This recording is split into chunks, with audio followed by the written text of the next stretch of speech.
Do you know what it feels like to see the person you love in your sister's arms? I do.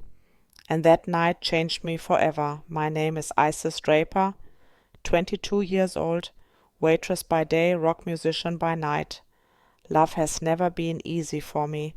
I dated men and got cheated on. I dated women and got cheated on too. Over and over again, like a curse I could not escape. Then I met Callan Kirkpatrick. She was 21 years old, worked as a clerk, and had eyes that made me forget everything the moment I looked into them. I fell in love with her right then and there.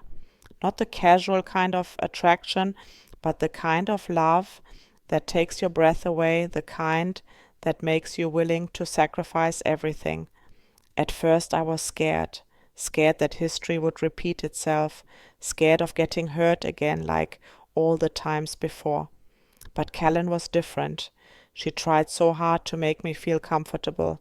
Talking to her was as easy as breathing.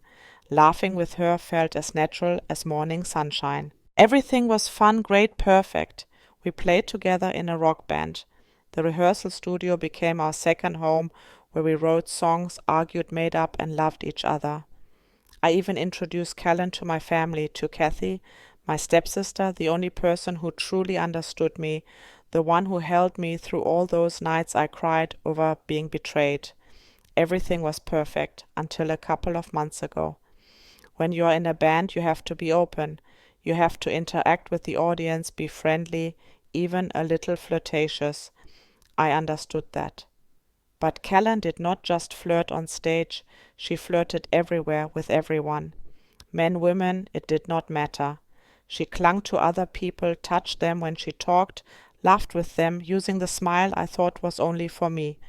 I started noticing signs that felt terrifyingly familiar, just like what happened in the past, just like how the people before her treated me right before the truth came out.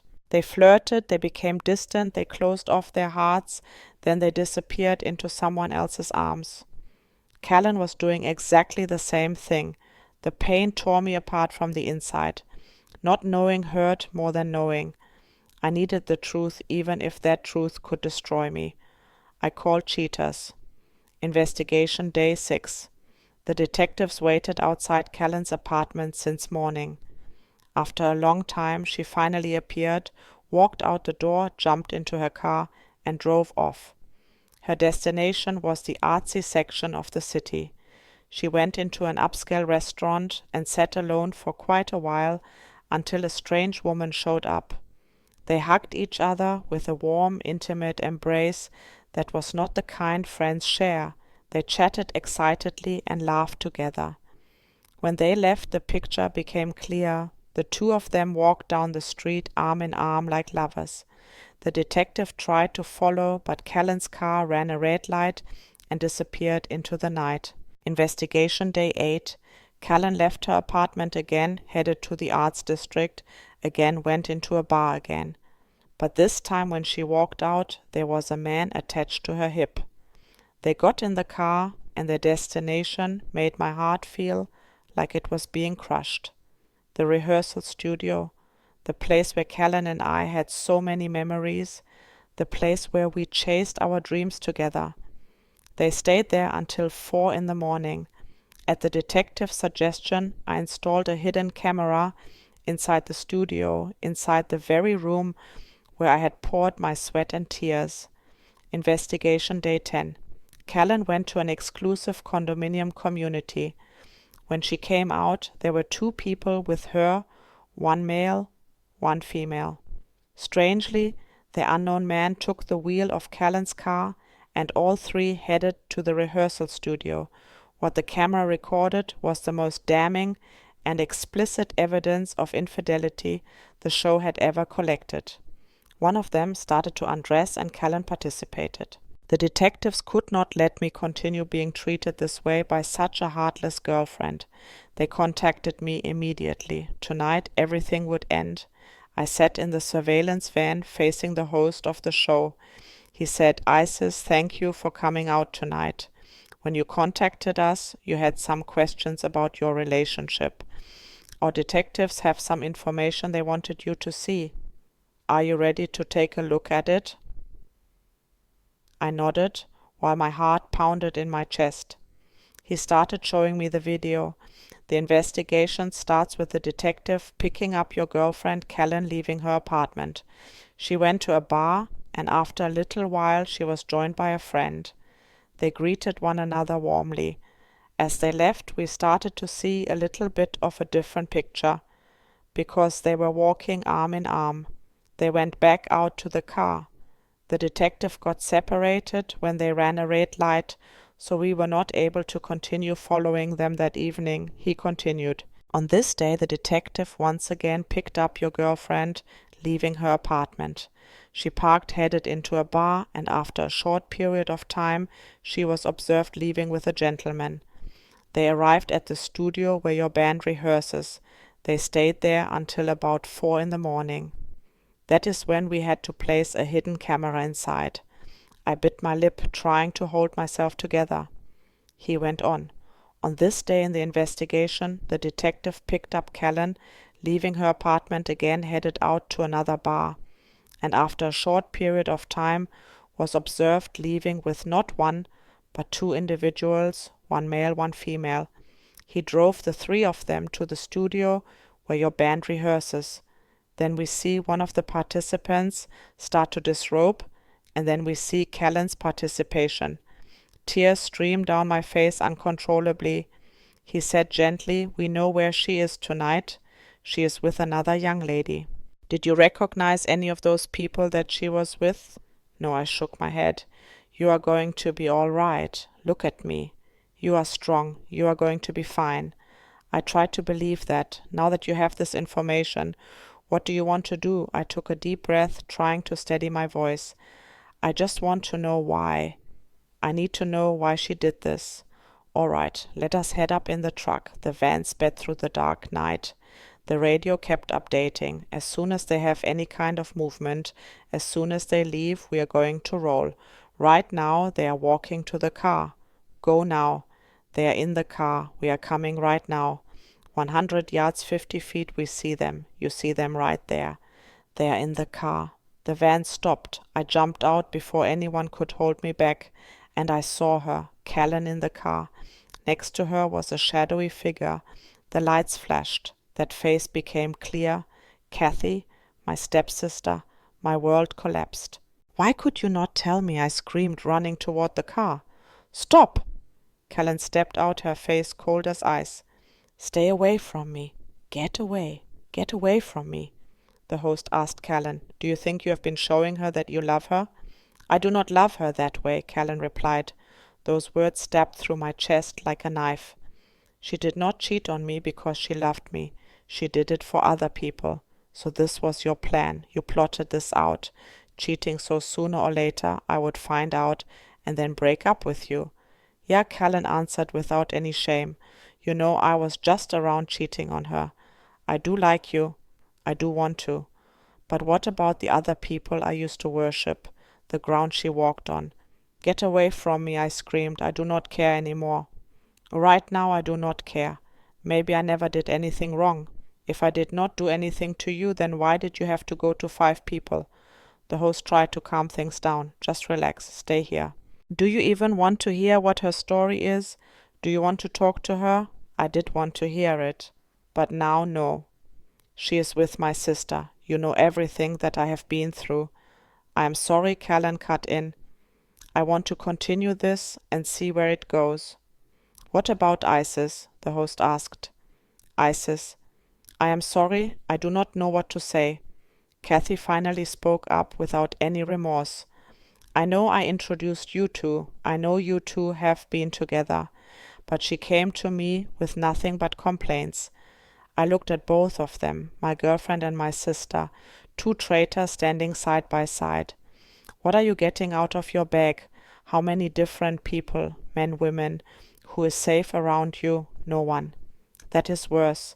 You are confused. You do not know who you are, do you? You are going to tell me you know who you are." Silence. I took a deep breath. This was the moment of decision. She is your love. She is your heart. You slept with her. Now she is your girl, she is your life. I turned my back. Go ahead, take her, have fun. What the hell is that? Someone yelled from behind. Let them go, let them go. Fine. I hope you have fun with each other. Isis, stay here. I stopped breathing heavily. Did you get what you came here for? Yeah. What about your sister? I looked toward Kathy and Callan walking away together. That is, she's supposed to be my family. The host looked at me with compassion. They love each other. Now I said, my voice exhausted. This is just another chapter in the book of life. After that night, I had to face reality. I admit that I am having some trouble releasing my anger.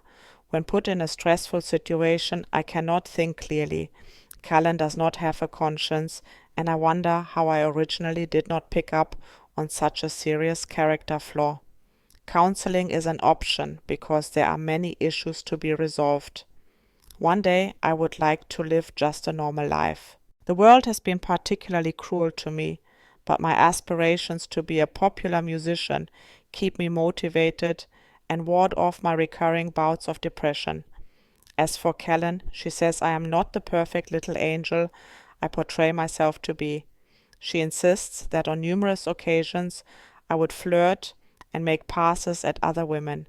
She admits that she is not perfect, but believes I should pony up to some of the blame.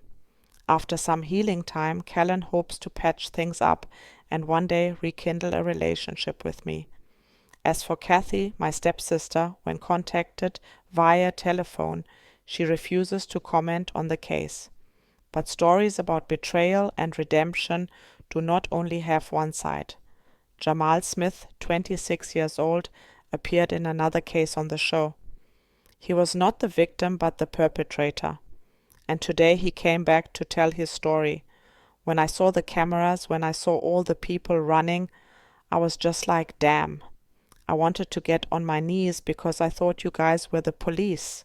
But after I realized when I saw Nicole, it just all came to me. It was almost like a nightmare. That night when he got caught, Jamal tried to console Nicole. Not because he wanted forgiveness, but because he saw the hurt in her eyes and knew he had caused it. That is why he was so angry at the cameras, not because he got caught, but because he hated seeing the pain he had caused. Baby, this is his girlfriend, someone said during that chaotic night. Do not touch me, Nicole screamed. Come on, baby, do not do me like that. Please do not do me like that. He has been telling her that he wants to get married and have children. What has he been telling you? The host asked. The truth came out. Jamal had been lying to both women for 6 months. Did he tell you he had a girlfriend? No, obviously not. Not even that type of person. And you two have been doing this for like 6 months. 6 months, yeah. My name is Erica. The other woman introduced herself to Nicole. I'm not going to sit out here and fight over him. You can have him. I do not want him, Nicole replied. I want to go home. By myself. She knows that I love her, Jamal said about Nicole. But she also knows what she has been seeing. She knows what you have been giving her, which has not been the truth up until now.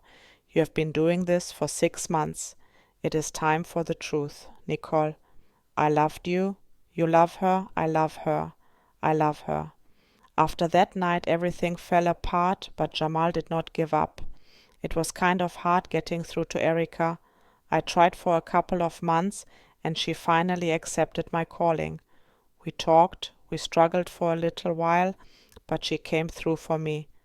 Now it has been about 8 months. 8 months we are having a successful relationship. I gained her trust back. We are moving on to bigger and better things. Jamal looked straight into the camera. Everything that I have been through has changed me. I became a better person in more ways than one. I realized that we as people have goals that we set in life and that we have to strive to reach. I would like for everybody to just go for it. Go non-stop, chase your dreams, live life, and respect always. 2 stories, 2 different perspectives on betrayal. Isis lost her love, and her sister on the same night, but still stands strong with her dream of music. Jamal was once a cheater, but chose the path of change and proved that people can become better if they truly want to. The truth can hurt, but living in lies hurts even more.